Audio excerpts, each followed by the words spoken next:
Assalamualaikum warahmatullahi wabarakatuh. Saya Nabilatul Aini Fauzia dari Prodi Pengembangan Masyarakat Islam Fakultas Dakwah dan Komunikasi UIN Sunan Ampel Surabaya. Pada video ini saya akan membahas mengenai kritik sosial dari fenomena aktual yang terjadi saat ini dengan analisis teori kritik pemikiran dari Jürgen Habermas. Jürgen Habermas sendiri merupakan seorang filsuf dan sosiolog dari Jerman. Dia juga generasi kedua dari mazhab Frankfurt. Pada teori kritis komunikasi milik Jürgen Habermas membahas mengenai kebebasan dan menuju kepada pencerahan. Inti pemikiran Jürgen Habermas ini muncul karena ia melihat manusia dewasa mengalami dehumanisasi, yaitu tidak bisa bertindak secara bebas. Kemudian ilmu dan teknologi menjadi ideologi yang turut memenjarakan manusia. Manusia modern ini dianggap tidak lagi memiliki pilihan bebas. Ia terasingkan dan tertekan oleh hasil karyanya dan lingkungannya. Jadi pemikiran Jürgen Habermas ini intinya adalah mengharapkan diri manusia sendiri untuk mampu menentukan dirinya. Di sini, Jürgen Habermas juga melakukan kritik terhadap modernisasi, yaitu pada tingkatan kehidupan berbangsa yang dimana setiap warga negara memiliki hak dan kebebasan.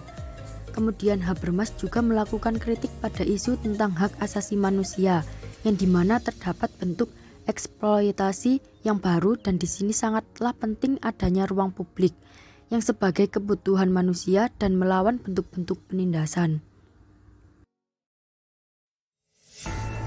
Pada awal video ini terdapat beberapa cuplikan tentang masalah yang ada di Indonesia dan itu sangatlah relevan dengan teori kritis sosial milik Habermas yang dimana tidak adanya hak dan kebebasan pada warga negaranya, seperti suara rakyat yang tidak didengar dan rakyat merasa dibungkam.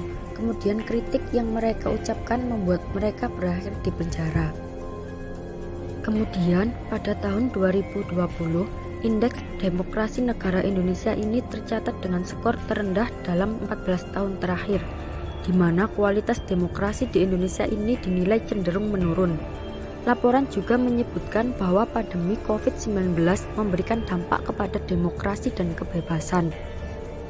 Terdapat beberapa faktor yang mempengaruhi rendahnya indeks demokrasi yang ada di Indonesia, yaitu karena ancaman kebebasan berekspresi semakin terang-terangan, baik dari negara maupun masyarakat. Kemudian kebebasan dan independensi media semakin rentan karena terdampak adanya pemusatan kepemilikan dan kekuasaan. Dan penegakan hukum nyaris tak pernah mengalami kemajuan.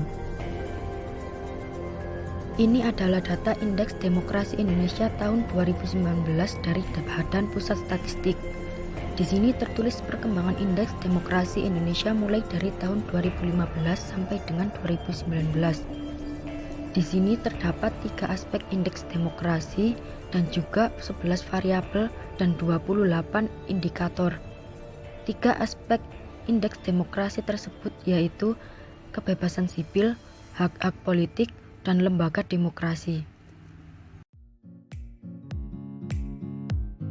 Jadi bisa disimpulkan bahwa teori sosial kritik Jürgen Habermas ini juga terjadi pada fenomena aktual yang ada di Indonesia.